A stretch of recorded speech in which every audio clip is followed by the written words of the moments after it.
Buffalo Bills safety Damar Hamlin is still in critical condition as we do this story. He suffered from cardiac arrest mid-game Monday night, meaning yesterday.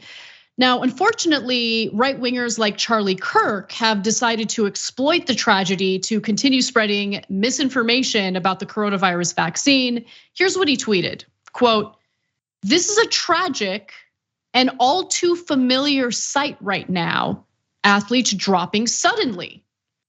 And what he's referring to is allegedly athletes who had gotten the coronavirus vaccine either getting very sick from the vaccine or collapsing as a result of the vaccine. Now, obviously, there is no evidence to back that up. Damar Hamlin collapsed during a game against the Cincinnati Bengals on Monday night after he suffered cardiac arrest and was administered CPR and a defib. Before being taken in an ambulance to a nearby hospital where he remains in critical condition. So that's what we know so far. And I think it's also important to just take a look at some of the still frames of the play. And if you're unfamiliar with Hamlin, he's number 3, he's in the middle of the screen there. So he falls at one point, he's being tackled. Let's keep going through the pictures. And at one point there, you could see him on the left-hand side of the screen. He has already collapsed. I believe he gets up at one point, and then he collapses again. And at that point, there we go. That's when he finally does collapse. And at first it was just chaos, Waz. No one knew what happened. Yeah. I saw that play, and it was clear to me that he got injured during that play. I could be wrong, but it looked like it. What do you think happened there?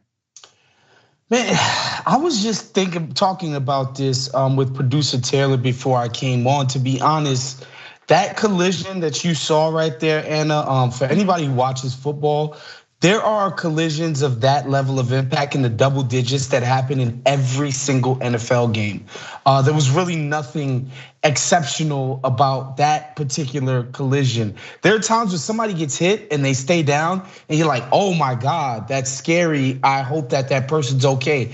That's not one of those kinds of collisions, which makes me wonder, and I don't want to speculate, but it makes me wonder if something more underlying is at play here as far as Damar, his condition. We don't know, we can't have any answers until some, thorough examinations are done, and that's all I'll say for that. As far as Charlie Kirk being a fool and a clown, look, there's literally decades going back to the 60s, players who are still with us, who happen to play in the NFL, who are dealing with physical ailments, neurological ailments, all resulting from football. Like there's all this data that shows that football is a sport that causes physical ailments of a myriad of types. And then there's Charlie Kirk, bozo, and his pet theory. So that's all I'll say for that. And again, another thing that people need to understand is that thankfully and hopefully Damar is able to make a full recovery, but this would not be the first time somebody passed away during football activities. People will note Corey Stringer died during training camp. I believe that was a heat stroke situation.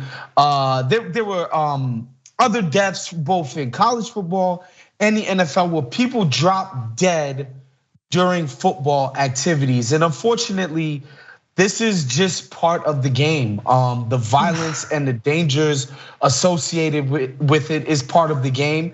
As somebody who I can't claim to not be a fan of football, I'm definitely, I'm part of this. I feel culpable as somebody who enjoys the game, who is an active participant. And it'd be a lie also, Anna, to say that the violence isn't baked in to what people find appealing about the sport. Like it's part of what draws people to the sport is the danger and the violence, but it's just rare that we're confronted with the reality of what we're watching in such a stark fashion.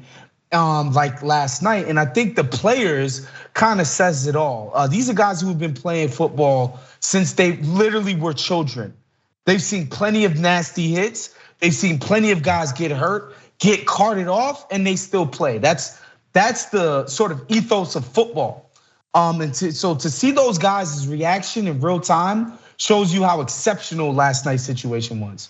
Absolutely. I mean, they stopped the game entirely. I don't think they continued it at any point last night. Right. No. It was incredibly somber. I actually watched it live, which is the most miraculous thing in the world because I don't watch sports, but it happened to be on the television. And the reaction for my husband, I mean, he was really scared for him. I mean, we're talking about a 24-year-old man, incredibly young. He's still in critical condition. My heart goes out to him and his family. I hope he does make a full recovery. I think the point you're making about how the violence is baked into the game and how that appeals to sports fans is a really good point. It's a relevant one. And I don't know what we do about that. I think that says something about our culture, and I don't know what it is about Americans that seem to, gravitate. We seem to gravitate toward violent content, including in sports. I do want to pivot real quick though to the reaction that Charlie Kirk received because Adam Kinzinger kind of let him have it. He responded by saying, "You're absolutely the biggest piece of human garbage that can possibly exist right now. I literally think you are done now. Using this tragedy for your BS lies is sick." So as you can see, he quote tweeted Charlie Kirk. And the only thing is, the only point I have to make about Charlie Kirk and other right wingers who are repeating the disinformation about the coronavirus vaccine, you guys are getting real lazy. Like everyone's moved on. There are no vaccine mandates. Everyone's living their lives. Everyone who wanted to get vaccinated has gotten vaccinated. Anyone who wanted to get boosted has gotten boosted. No one in the government is even really talking about coronavirus at this point. You got to find some new material. Charlie Kirk getting real lazy. Yeah, I mean, we know what this guy's game is, and it's to rabble rouse and get people riled up. That's literally his only skill. Like there's no other discernible skill that I can count that the guy possesses outside of trying to get people, pissed off and angry. And so I can't be surprised by what this dude does. He does what he's paid to do, is to gin up anger and disgust amongst a certain segment of the population. But I think any person with some sense, who, even if you watch football even passively, you have a deep understanding of how dangerous the game is. And it's not just guys limping around, mangled hands and limbs in their afterlife, right? As players, whether it be back issues, leg issues, hand issues, you name it.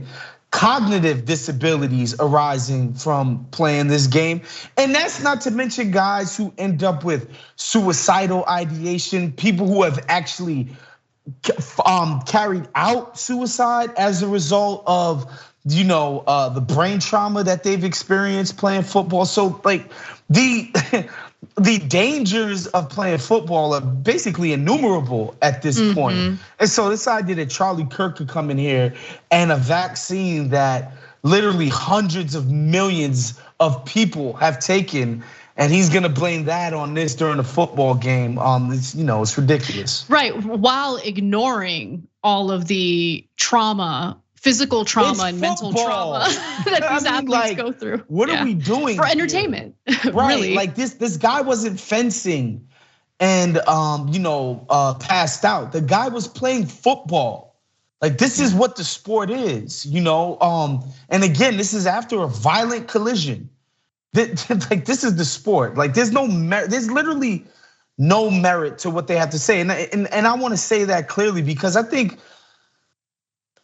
there's a certain segment of the vaccination obsessed people who feel like certain elements of the government and private industry took the vaccine stuff a little bit too far. Cool.